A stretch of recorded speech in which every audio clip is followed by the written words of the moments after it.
The reason why I talk about these sorts of things, especially on the platform, I mean, gambling is an entirely different one. I have an addiction issues I have talked about many times again, with my personal experience with it as well. But I like to. Personal experience? Yeah, I mean, I struggled with addiction. I struggled with alcohol addiction. Really? Yeah, I never I knew struggled that. with cigarettes as well. I mean, I still chew nicotine gum. That really saved me. But I think it's a really big problem overall. But what I like to do usually in this situation is like drive home a larger point about American culture or our values in general. Like yesterday when we were talking about the slicker thing, like one of the things I talked about was the importance of like empathizing even with bad people that have done really bad things, because like they themselves are also victims to addiction as well, even though Slicker didn't help that at all, especially because he just he just came across like he was not even remotely remorseful about all of the awful things that he had done. He just like kept He memeing seems about so it and shit. oddly numb. Do Like, you mind what? if I ask you a bit more No, about go your ahead. history with addiction? No, that's fine. I mean, I've talked about it on stream before. I used to be a big binge drinker. I would black out all the time. I got arrested for a DUI, and I was lucky because like it was actually an instance where I was not drunk driving, and that's the reason why I only got arrested but never actually prosecuted for it. But certainly, like if I'm being honest, there definitely had been times where I had. After that, I had really good friends. I was very fortunate. I had a support system that pulled me aside and was like, bro, this is, you got to stop. And I quit cold turkey, and I stopped drinking for a year. And now I don't really drink either. I still don't really drink. Every now and then I'll drink one, but I've talked about this before. Like, addiction is anyone who has sobered, or anyone who has like struggled with addiction knows that it's a lifelong struggle. It just never goes away. You can figure out ways to manage it if you're really lucky. Many people are not. If you're really lucky, you can even like, sometimes dip your toe back in. I do not suggest that for anyone though. It is a lifelong struggle regardless. And that was one of those instances that was really hard for me to deal with. But that's part of the reason why I know more about myself, about my addictive personality, which is why I am very careful with things that I launch myself into. I try to manage what I call healthy addictions. Like streaming is definitely one, and working out, eating right. These are things that I hyper focus on. But at least like if my streaming addiction is getting out of hand, I'm still working. You know what I mean? And I love what I do, and it's very fulfilling for me. What about cigarettes and nicotine? Cigarettes in general is actually a really good way to talk about addiction. You start smoking cigarettes. A lot of people start smoking cigarettes because they think it looks cool. Okay. And it kind of does. Let's be real. Sorry. Can you really elaborate bad. On what you mean by that? I mean, I thought it looked cool when I was smoking. No, sorry. Not it looking cool, but it being a good way to manage addiction. Oh, cigarettes is a good way to talk about managing addiction or how addiction works. For me, I've talked about it before on my stream as well, where you start a little bit. Some people never actually smoke a second cigarette ever again or want to smoke a second cigarette ever again. But the way I analyze addiction from my smoking addiction was informative, at least for me and for others as well when I've talked about it, where I see addiction as like the time period between your first ever cigarette and your entire pack-a-day smoking habit developing, shortening every single time you smoke and you quit smoking and you relapse. So the first time you ever smoke a cigarette, from that point on to get to an entire pack a day is going to take you maybe a year. For some people, it's going to take a month. For others, it's just going to always stay social. A lot of people are social smokers. They smoke when they drink. They smoke when they're outside with other people. There is a camaraderie that comes along with it, right? And then every smoker has probably experienced this. They quit, okay? They quit smoking, and they start feeling better. And they stop smoking for a month. And then one night, on a weak moment, they go out to a bar, someone's smoking, and they say, hey, you want a cigarette? And you go, yes, sure, I'll have one. Why not? And then you smoke that first cigarette. And then you start bumming cigs off of people over and over again every time you go out. And the more you bum, the more you're like, okay, it was fine. I'm still bumming. I'm not like buying a pack or anything. And then at a certain point, you say, hey, you know what? I'm sick and tired of bumming cigarettes. I'll just buy a pack, but I'll give it to other people. So you go and you buy a pack. You go and you buy a pack of Marlboro Reds, okay? Or you buy fucking the one with the, God damn it, the one that's like a chimney. The Camel. No. The guys. I was never a big. Muscle. I was a Marlboro Red guy, but no, the one, not Newport's, chat. Old Ports. No, American Spirits. I said chimney, and some people got it. Then you get American Spirits because they're like not as tasty and they're not as good, and it lasts longer. But you buy a pack of American Spirits, and you're like, hey, you know what? I'm gonna give this to other people, right? Because addiction is like rewiring your brain every moment. And trying to get you to, justify your actions, regardless of whether or not you recognize that shit is killing you, right? Mm-hmm. And you buy a pack and you're like, well, I'm going to give it to other people because I'm bumming. I'm sick and tired of bumming. And then before you know it, a month later, you're smoking a pack a day. You're waking up and the first thing you do is rush to the fucking balcony, open the door, no matter how fucking cold it is outside, and light one up, okay? And you're smoking an entire fucking pack a day and you're back in it.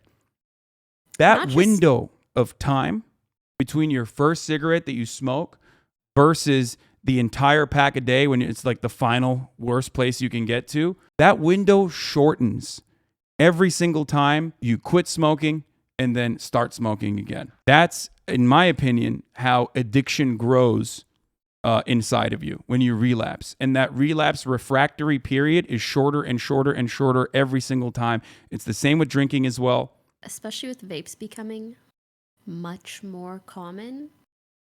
I have been so surprised to hear, even of friends that I have, that cannot go a night without waking up in the middle of the night and hitting their vape. And yeah, vaping is really fucking bad. To some extent, that's like normalized to them. Because your brain is working like constantly to tell you that like, while everything is telling you that what you're doing is wrong and it's fucking you up because you're having a hard time walking up a fucking flight of stairs like you're 75 years old and you wake up with a coughing fit in the middle of the fucking night, like that's not good. And your body is literally going, stop doing this shit. You're killing yourself. But your brain is like, no, but it feels so fucking good. So we're going to do everything we can to make you continue doing this. It's like the devil on your shoulder. Mm-hmm. Have you ever done something that you either regretted or didn't agree with due to your addiction or some sort of desire from your addiction? I mean, smoking a pack a day, that's like irreparable. You know what I mean? I've caused irreparable harm to my fucking lungs probably. But as far as like alcohol goes, certainly, I mean, I just told you, I got arrested for a DUI. It's pretty bad. Mm-hmm. Probably one of the worst things you can do, as a matter of fact. So, yes.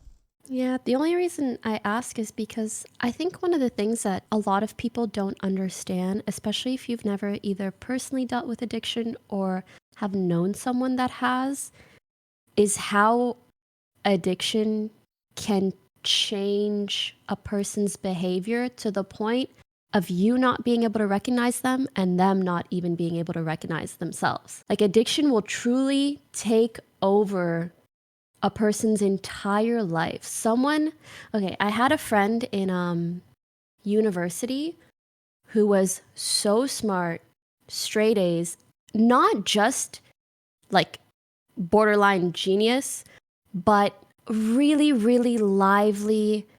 Like when I say beautiful, I mean like beautiful soul, like that kind of a person. Both socially smart and in class, like really a joy to be around. And over time, I found out that he struggled with addiction to many like hard drugs. And I got to know him very, very well. And to slowly over time also learn about certain things he would do, whether it's lying or stealing, things that were just so clearly not in line with who he was. It almost felt like addiction was like a second face that he had, or like a mask that he felt like he had to put on sometimes. Yeah. And That's how I feel functioning like, alcoholics work too. Like I don't know, yeah. but yeah, that's just, And you it just just, have to keep it going. yeah, it made me really, it just makes me sad to see people treat addicts like, oh my God, they stole or they lied or they did this terrible thing. What you don't understand is like what it feels like to have a chemical addiction to something. Like it will rewire your brain entirely.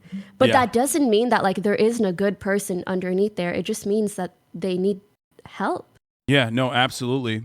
It's very Canadian of you to approach this subject with empathy Is rather it? than immediately be like, this is a moral failure. Because Americans, unfortunately, are very cut and dry when it comes to what they consider to be a criminal element, where a lot of people, whether they recognize it or not, think that like poverty is moral failure and not a result of systemic problems that are completely outside of your control. They have this like moral absolutist position on addicts where they're like, fuck addicts. Whereas like, no, they definitely deserve empathy. And criminalizing addiction unironically makes it significantly worse.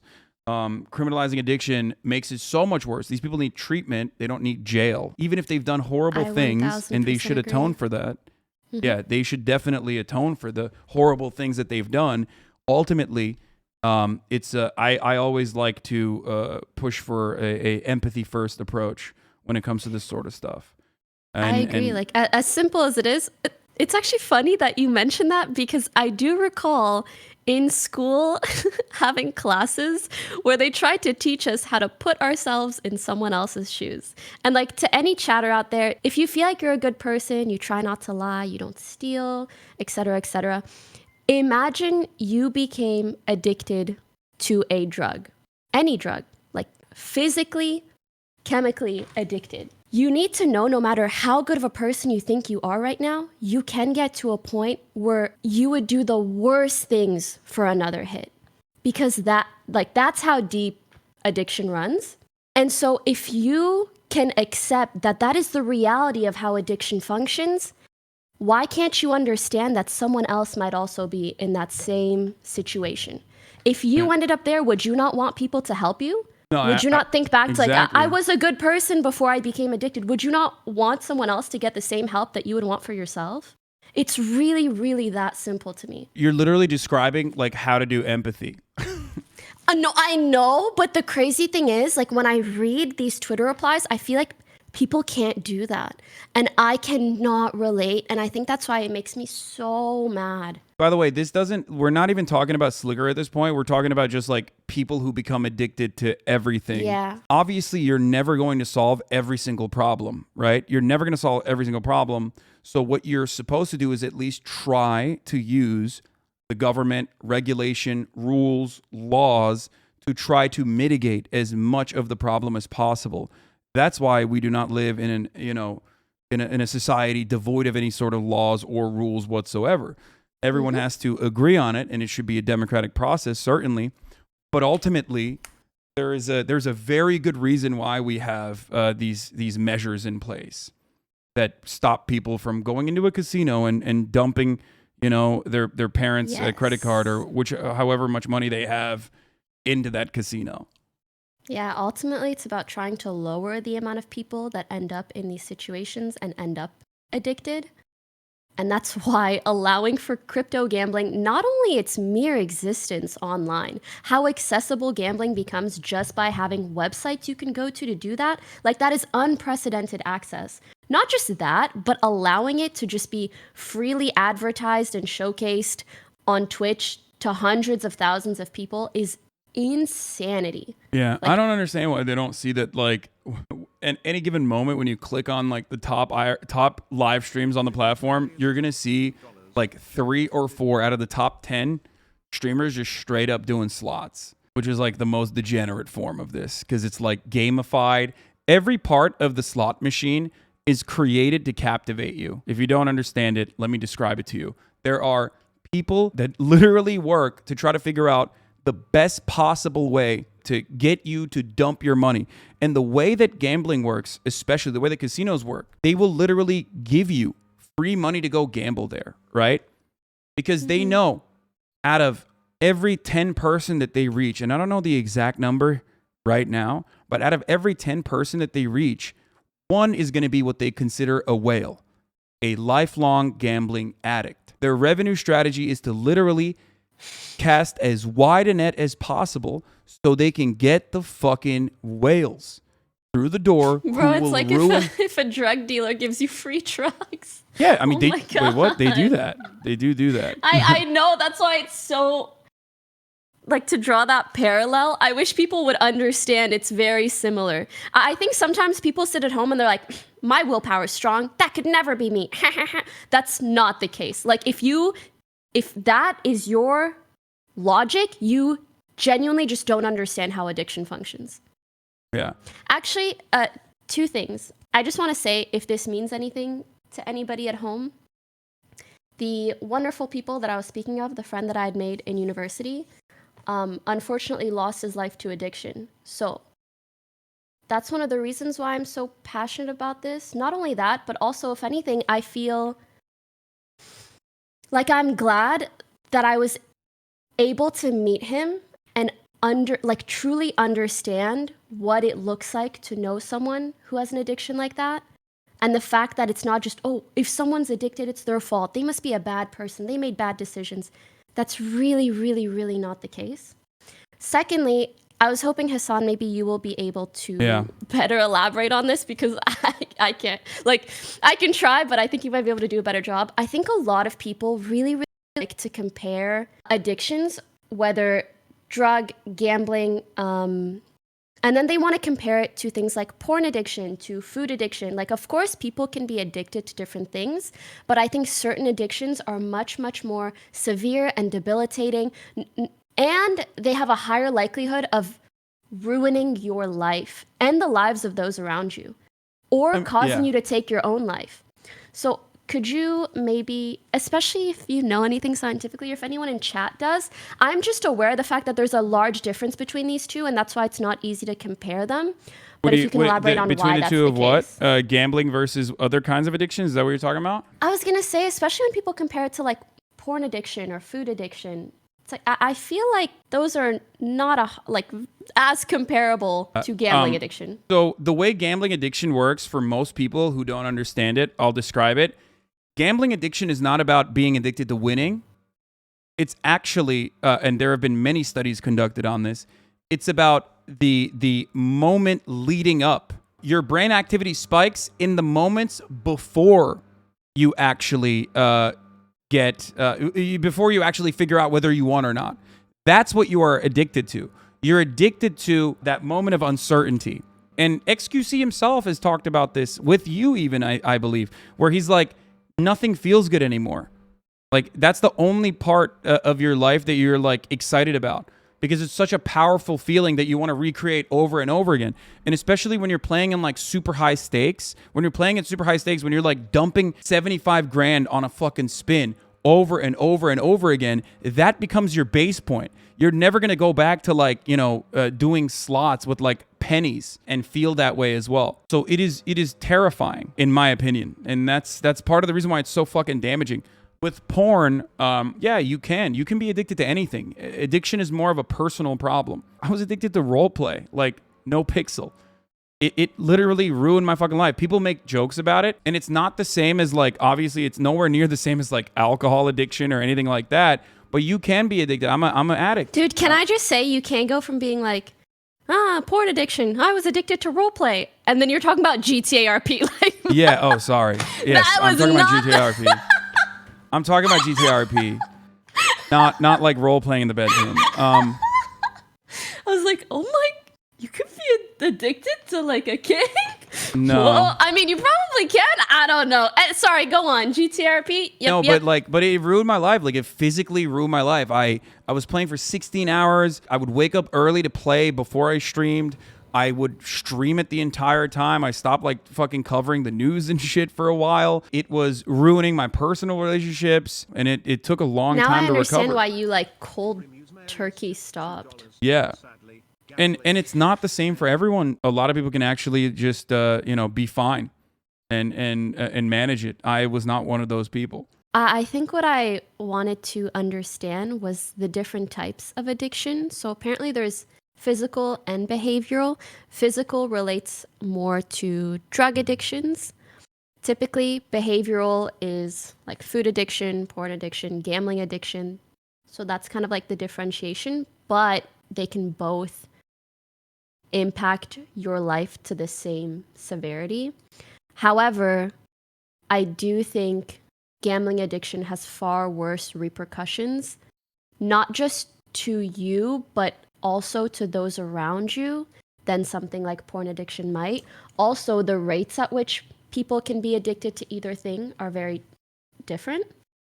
And ultimately, allowing the showcasing of gambling on Twitch is going to have a much larger impact on how many people become addicted to gambling than someone showing off their cleavage on a stream. Yeah. Just that's saying.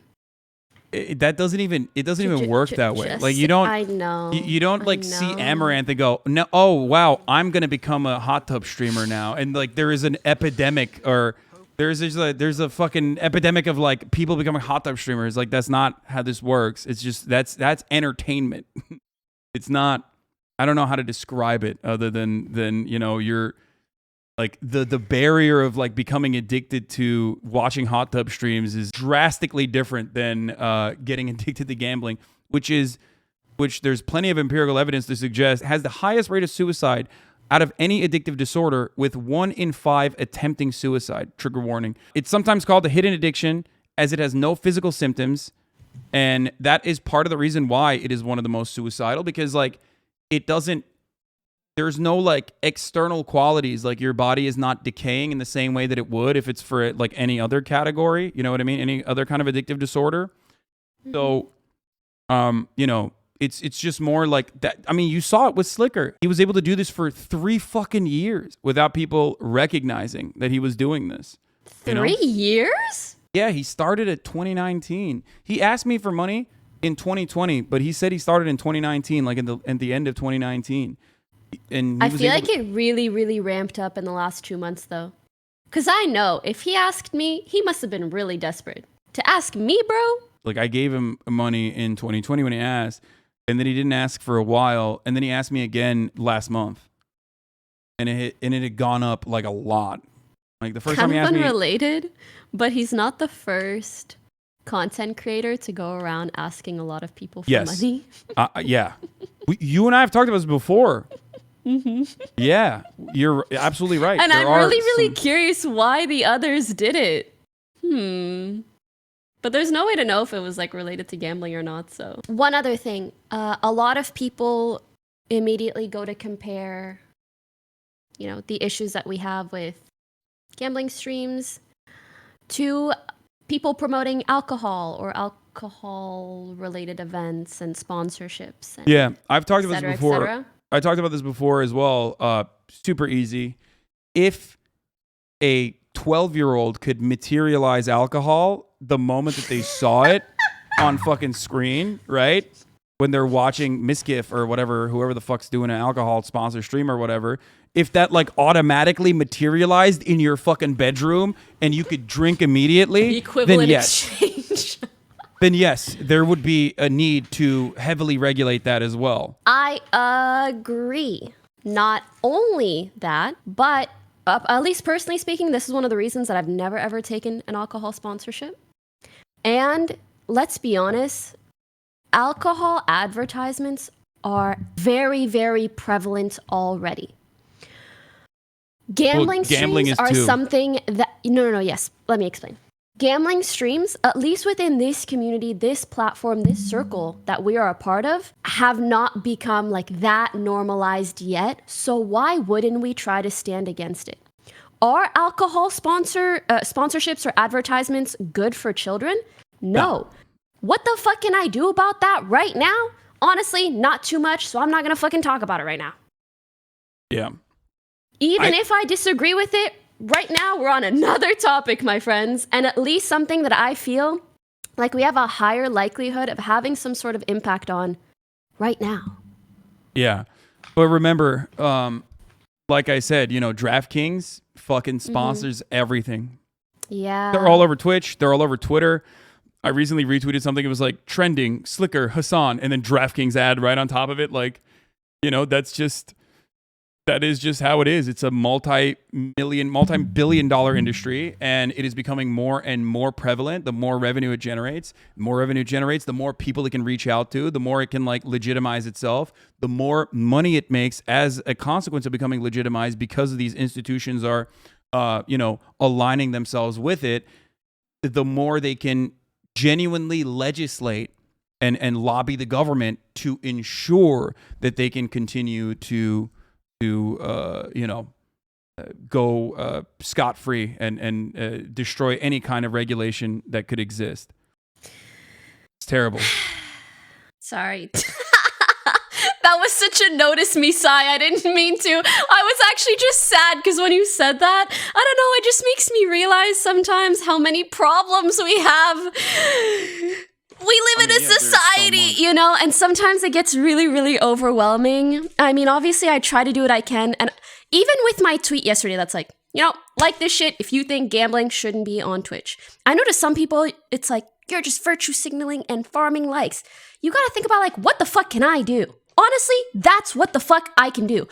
As someone with some level of influence, I can just try to cause more public pressure to try to force Twitch's hand to take action. That's the most that I can do, and honestly, I'm trying my best. I'm talking about this shit here with you, with Miz. I'm trying to raise awareness, etc. And even then, like, even hearing about certain other problems just makes me feel so overwhelmed. Yeah, I mean, welcome to I don't know how you do it, man. I don't know how you do it. Welcome to my everyday existence. Look, yeah, the way I see it is what you're doing is the right thing. Obviously, we're never going to be able to solve every fucking problem. That's just not going to happen. But I truly believe society can only advance if men plant trees that they will not sit in the shade of. Okay? So you just have to do what's right all the time, little by little.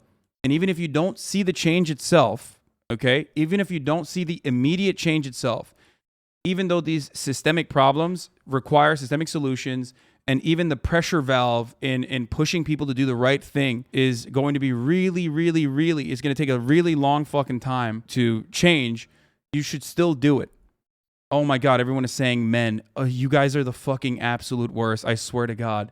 It's not even my quote. That's funny as fuck. It's just, yeah. And then this shit happens in my chat and I'm like, okay, I'm just gonna shut the fuck up. Where I don't even know where it's actually from, but I think it's like, a society grows great when old men plant trees in whose shade they know they shall never sit. I mean, this is what I do.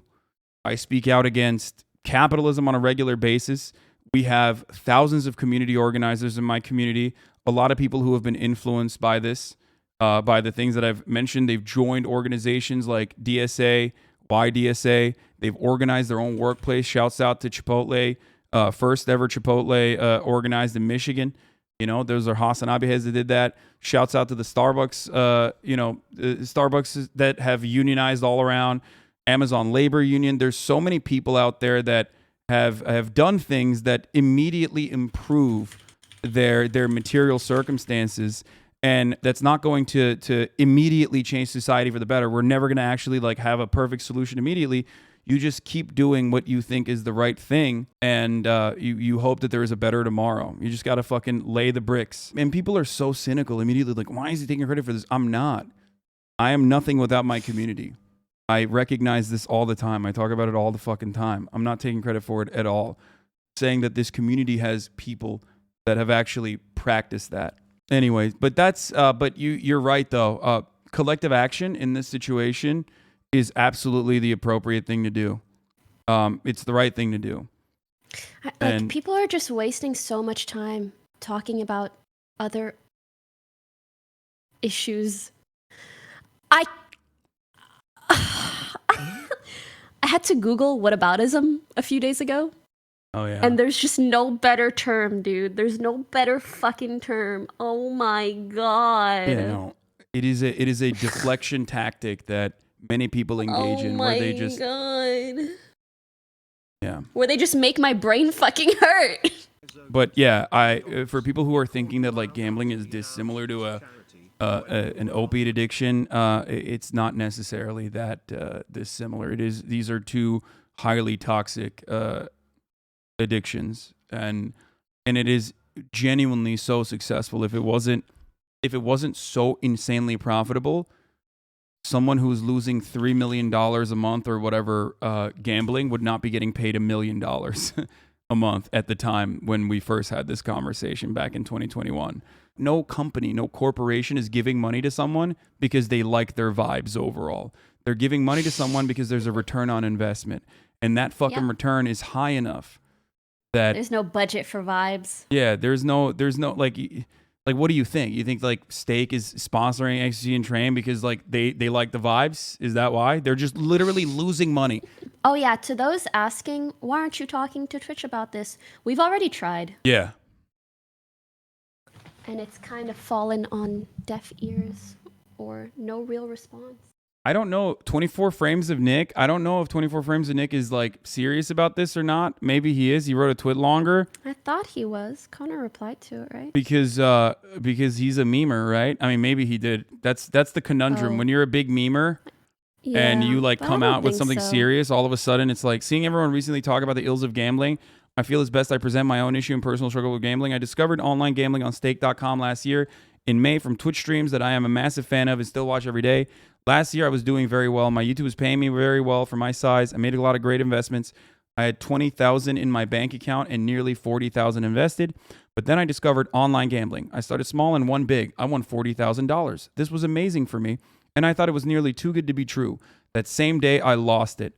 I lost it very fast. And then I pulled more money out of my bank account to chase that loss until my bank account itself reached zero. Then I started to touch my investments, losing all of it in the span of 3 days. And for the next year up, until very recently, I nearly ruined my life. Every single cent I earned from YouTube, I put right into gambling. Every sponsor in AdSense and everything I used to gamble and chase my losses. I then applied for credit cards, multiple. And at this current time of my life, they're all maxed out, leaving me with over $50,000 in debt. In just 1 year alone, I gambled around $250,000. I only just now stopped online gambling because I deleted the account I used on the site. I'm in a fortunate position. I make good money when I work hard, and I enjoy what I do very much. But even someone in my fortunate position pushed their addiction to the point where it almost became impossible to live. My account would be negative thousands of dollars each month. In order to sustain my gambling desire, I would withdraw money I didn't have, and any money I was making barely mattered because I would lose it the second I earned it by putting all of it into a very easily accessible website. It hurt the relationships around me with my friends and family and put me into a massive depression. Currently, I'm still in debt and one day see a future where I can work hard to better myself and pull myself out of it. But many people will not be able to. Many people will do this very thing to themselves no matter what position they're in. Whether they're fortunate or not, they will ruin their lives and go into debt all because a website is a click away. I just want to say that the streamers who showed me this site, I still watch their gambling, and I haven't even tried interacting with them about it because my addiction just wanted to justify itself like it was some fun, cool thing because I was someone who was making good money to afford it. But I can't anymore. I ruined myself, and many people will continue to ruin themselves just like me. I never get personal about my own life or anything, but I really just wanted to share that even people like me who have become fortunate can end up in a cycle of gambling without any sense of an end in sight. I do not blame the streamers for my own adult mistake, but I strongly encourage anyone who knows of the site's existence to never touch it or delete any account they might have. Gambling is a plague, and I hope anyone currently struggling with an addiction like mine stops immediately. Connor texted me and he said, Nick is 100% serious. Yeah. Oh, okay. Damn. Well, I appreciate him sharing that. I think Connor, can I read your text out loud? It makes a big difference. You can share. He says, Nick is 100% serious. He's been in debt for a while, and we all been helping him behind the scenes for months. Okay, I won't say the family part. His story is one of the ones we went to Twitch with months ago, and it fell on deaf ears. You know what makes me especially sad? What? Some of the viewers of these gambling streams obviously are likely fans of the streamer. It feels like the very same people who are trying so hard to defend this behavior are the same people that we're trying to protect. And like they don't even realize it. It's like we're trying to help you, not hurt you. You're not even the one doing the things sometimes yet, but you could be someday.